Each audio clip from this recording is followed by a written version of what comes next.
Hey everyone, good evening. It's Scott at Scott Trades on X with StockMarketMentor.com and your chart of the day. Want to take a look at Reddit? This is ticker RDDT.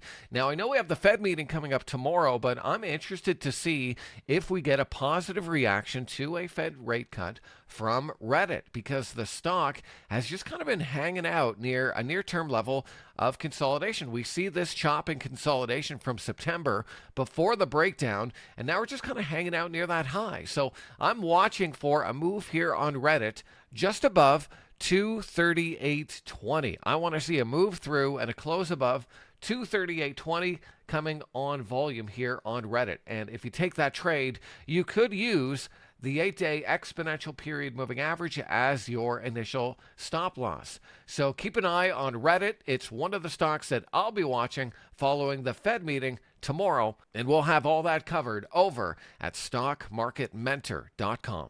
I hope that video is helpful, and I'll see you next time.